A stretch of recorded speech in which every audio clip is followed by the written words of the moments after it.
Welcome to Alicante, Spain for the start of Stage 1 in the Ocean Race Sprint, the very first edition of this three-stage competition from our 6 VO65 teams. I'm Niall Best. Now, I'm joined by Sam Davies, round-the-world sailor and previous ocean race skipper. And Sam, well, good breeze, sunshine. I mean, this should be a fantastic start.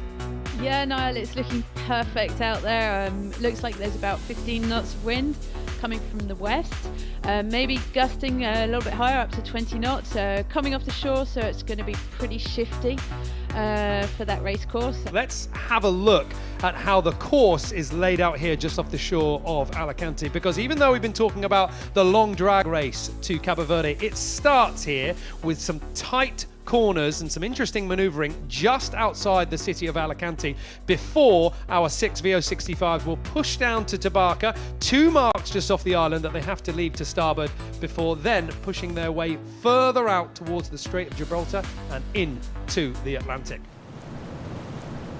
Sam, it is a reaching start at the moment as we go on board here. And all the eyes right now looking out for the other teams. Picking the right place on the start line is always crucial. Yeah, it's crucial. We can see on Yayo here, they're so close, the boats are so close, and just on that first shot I did see that they don't all have the same sail choices. So yeah, you can see Mercury deploying their masthead 0 and all the others on J1. So we're going to see what this different sail change is going to do.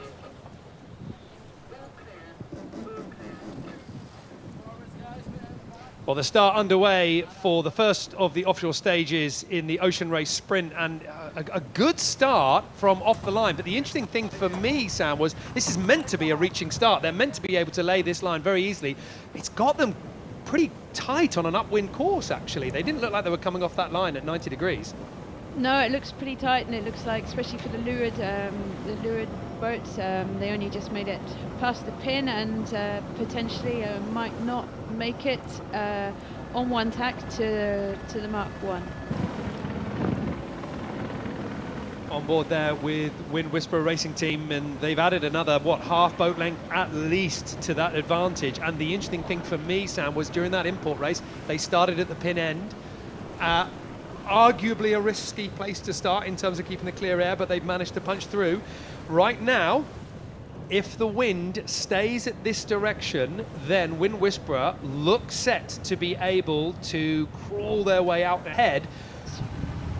On board at the moment with Team Yayo, skipper Jelmer van Beek, leading a team that includes 5 Dutch sailors under 30, and certainly of the 2 boats that we can see from that shot, Mercury Foundation Racing Team and Amber Sail 2, there to windward. Looks really light there now, actually. They're Mercury, they've got hardly any heel on, so these conditions are changing really, really quickly. Wind Whisperer Racing Team still in the lead. Boat speed is good. It's the best of the fleet, over 8.5 knots, but as we look at where that first mark is, it's Mark 1. They are laying Mark 2, but so this tack is very much on here. This was not the intention of the race control team. We know that the breeze through this afternoon is going to put in some twists and turns. Yeah, exactly. But obviously, yeah, you said this tack, but they're actually going to have to tack twice to get round that first mark, and that's a lot of effort and energy for the crew, who then have to go offshore for 5 days after all these manoeuvres. Also, the Dutch team, and I think they're just throwing into a tack there. It's so much easier to tack with the J1 up. They can just flip those tacks through and get the boat going again really quickly, whereas the boats with the masthead 0 have got to furl it up to be able to tack and then redeploy the sail afterwards. Oh, and there we go, a tack change from Team Yayo. That's pretty cool manoeuvre to do, because obviously they've deployed the sail during the tack, so they've minimized the downtime, so to speak, of the boat speed during the tack. Look at the lead now for Wind Whisperer Racing Team. I mean, everyone will be thinking back to that import. Everyone will be thinking that this was the team that managed to come off the line well, hold on to their first place, and then extend. And it looks like in the opening stages of stage 1, Wind Whisperer Racing Team are doing the same again in the waters of Alicante.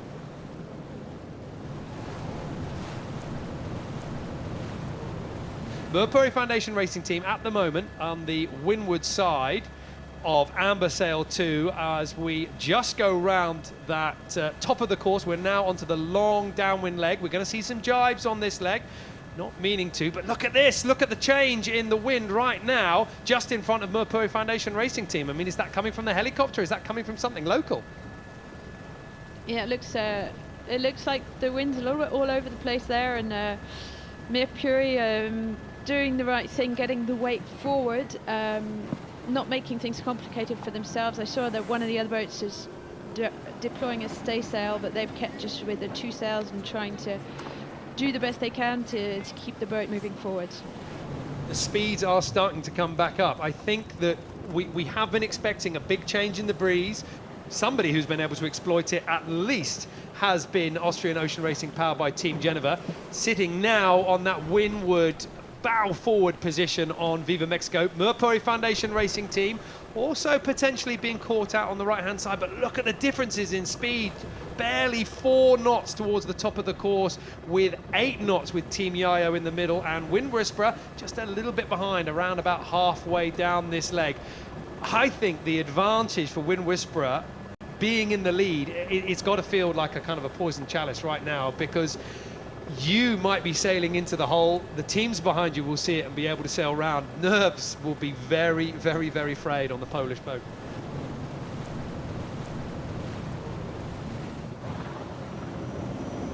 But the boat out in the lead, Wind Whisperer Racing Team, they have sailed.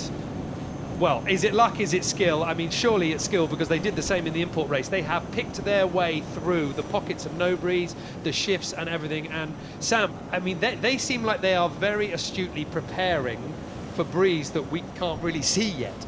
Yeah, it's difficult from our viewpoint now, where we can't see everything, but it does look like, first of all, they've picked up more breeze as they come up towards that top mark. They're going faster than the others and extending that lead.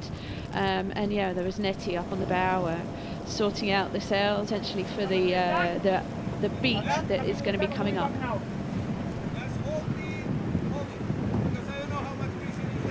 Looks windy there for me. Looks windy to me.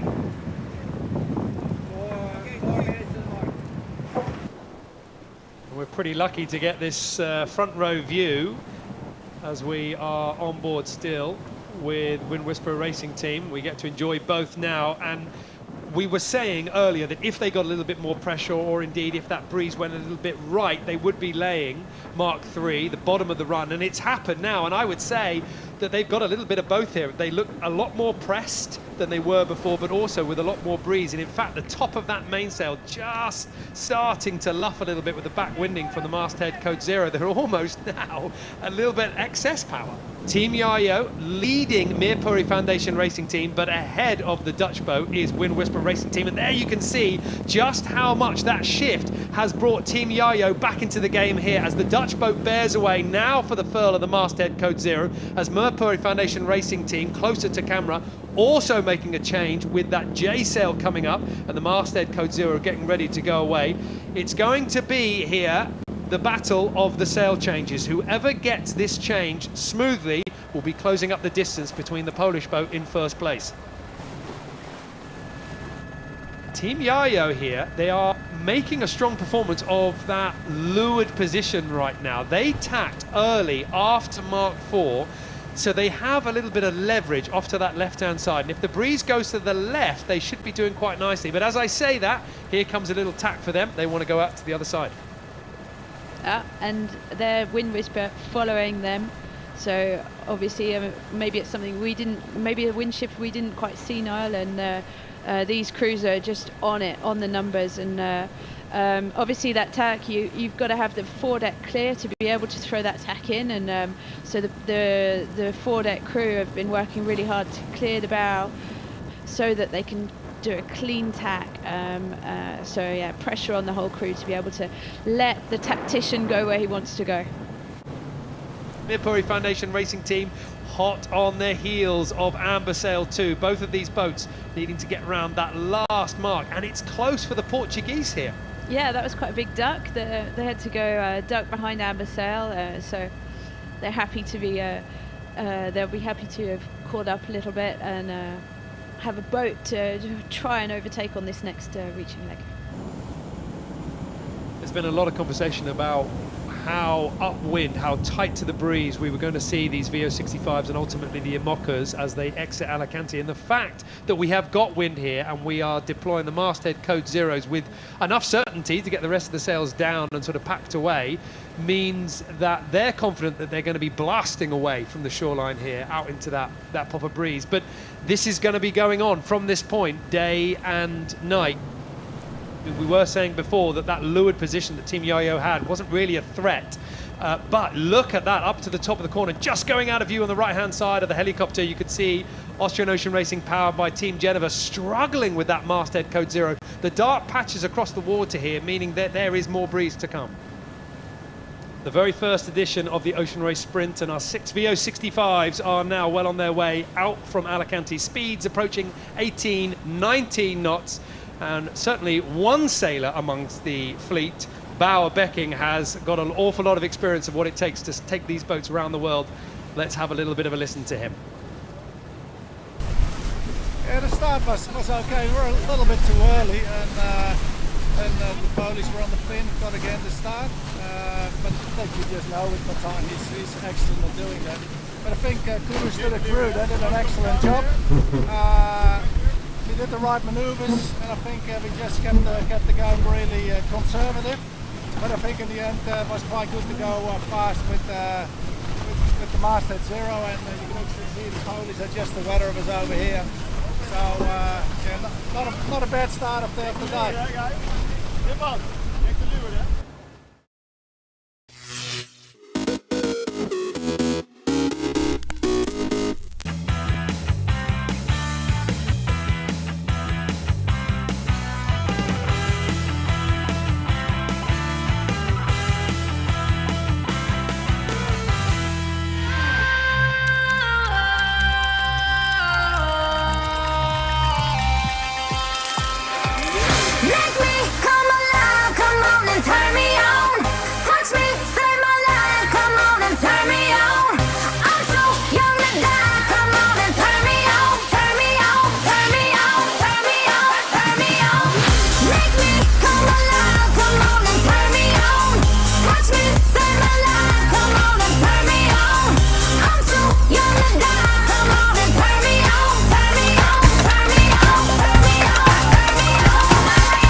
They just above fire from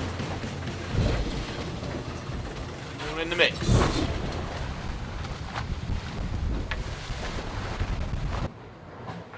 So far it's been a pretty tiring night, I think. We've done about 10 different sail changes. Got a final transition around the south east corner of Spain. And basically whoever gets through that first, they'll get the new wind, and then they might get a little jump on everyone. So we're already starting to feel the bounciness of the waves. You can feel the swell starting to roll in, and then that's kind of telling you that the bigger wind's going to come. So.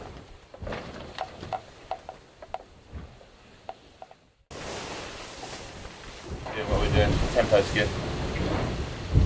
It's high. Tempo's high. Tempo's high, yeah.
put your nose in it. I ain't gotta lie to you. New whip in it. It be hard not to speed in it. I ain't gotta lie to you. Talk with a lot of emphasis. Like me, only difference is I ain't gotta lie to you. I know you're gonna learn to love me.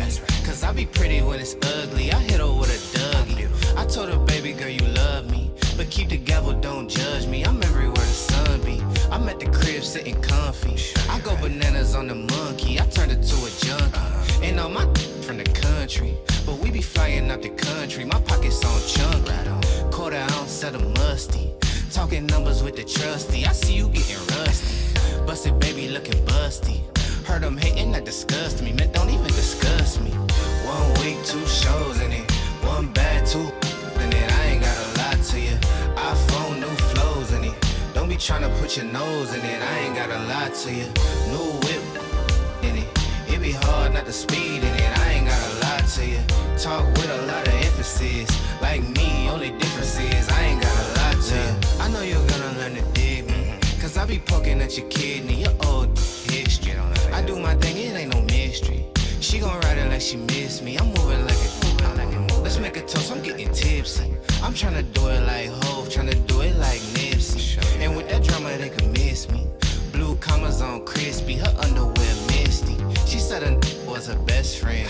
Baby girl, I ain't a freshman, just meet us at the West End. Was just some from the West End. Till we learn to put our best in, we taking nothing less than 1 week, 2 shows in it.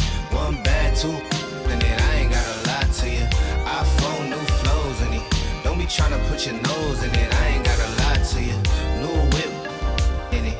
It be hard not to speed in it. I ain't gotta lie to you. Talk with a lot of emphasis. Like me, only difference is I ain't gotta lie to you.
put your nose in it. I ain't gotta lie to you.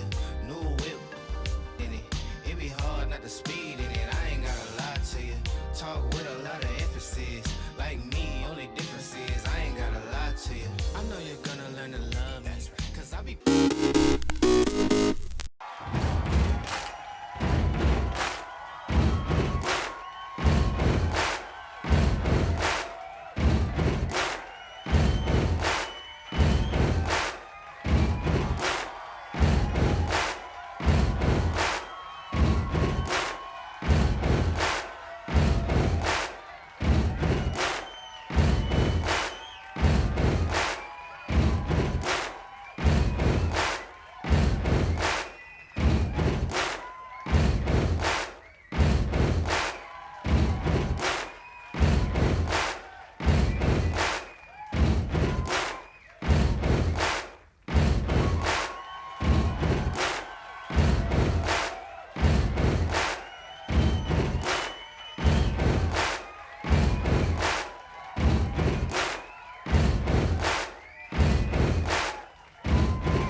Sunshine. It's Lord's Day. Okay, Keegan. Fucking overriding in the dark. New waters for me, new waters for my coach. Like, we didn't really know what we were doing. We just treated it as any other big nasty race. For the last 5 years, 20 laps has been the record. You don't know what's going to happen. I mean, it's like, the thing they say about 24-hour races, like, 1 or 2 o'clock in the morning, it's like the police blotter, and so you just got to be ready for whatever's going to happen.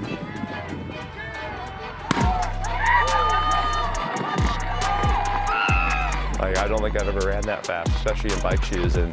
But I took off, had one person kind of elbow me, had someone else step on my heel, and I was like, you know what, we're out of here. Like, I kicked it into like fear mode and just boosted. Mission accomplished. Like, I was like, all right, first box of this beast of a race is checked. Like, I didn't crash, I got to my bike, now we can start riding. But there was people like still running past, trying to like get to their bike, and you're trying to weave around them, and like people were pointing like bike rear over here, and it was just like mass chaos. I was kind of looking for Taylor and Timone, and 'cause I knew those guys were like the big, the other solo guys I had to watch out for, and we were all kind of marking each other because you want to keep them in check. You don't want another one of your competitors to get on a group ahead and be going faster than you, and you lose a couple minutes like the first few laps, just because you weren't mentally paying attention. So. Fuck yes! My blind punch. I knew it, dude. Maverick. Woo! Looking composed. Yes. Yeah, yes. Very composed. Yes. Chugged that monster from TJ. That was actually, I saw that. I was like, I'm gonna drink that right now. I need this. I need a little boost, a little caffeine, a little sugar. Get me rolling again.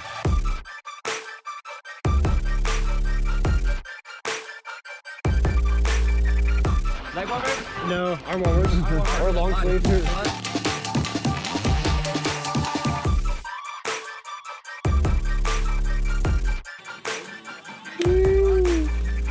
When's the fuck the sun gonna rise? Like, time was just gone. Time was irrelevant. Like, there was light, there was dark, there was light. Like, I was in between then, like, just rolling. He is really the person that will take down the record and will move the needle for us going forward. And I think maybe the chase begins. Maybe it becomes an object of desire for the endurance community. It's almost the pinnacle of gnarliness. Maybe there's some other gnarly things out there, like Colorado Trail or ZT or whatever, but I think this is one of the gnarlier things you can do on a bike because you have support, so you can go pretty hard, but it's a long time, man. Like, that was a lot, and I'm glad I did it, but I don't know if I need to do it again or not.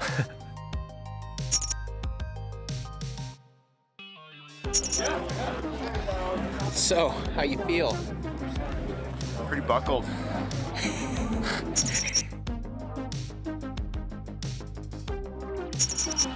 Pull that. You're having a good time. Yeah, dude. Hey, Lisa. We got you. How's it going out there? Dude, we're having a fucking good time.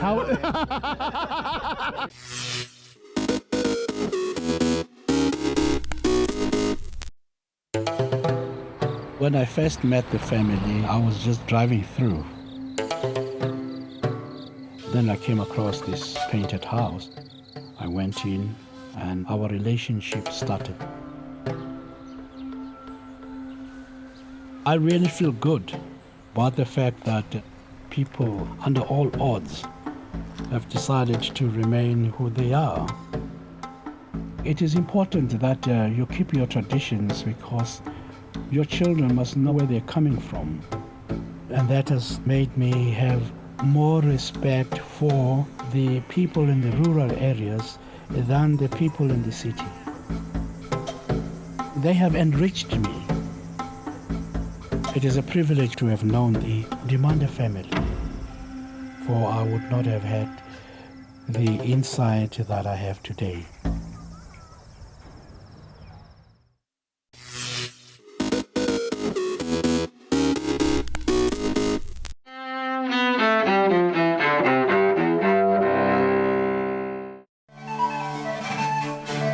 January 17th, 1706. Benjamin Franklin, author, publisher, inventor, and one of America's most famous founding fathers, is born in Boston. 1945. In the final months of World War II in Europe, Soviet and Polish forces liberate Poland's capital, Warsaw, from Nazi occupation. 1961. Just days before leaving office, President Dwight Eisenhower offers a Cold War-era warning for Americans in his farewell address. In the councils of government, we must guard against the acquisition of unwarranted influence, whether sought or unsought, by the military-industrial complex. 1995. In Japan, an earthquake, magnitude 7.2, devastates the city of Kobe, killing more than 6,000 people. 1899. Al Capone is born in Brooklyn, New York, but it is in Chicago where the gangster called Scarface leaves his most notorious mark. And 1942. I'm going to float like a butterfly and sting like a bee. His hands can't hit what his eyes can't see. Muhammad Ali, the former heavyweight boxing champ who dubbed himself the greatest, is born in Louisville, Kentucky. Today in history, January 17th. Camille Bohannon, The Associated Press.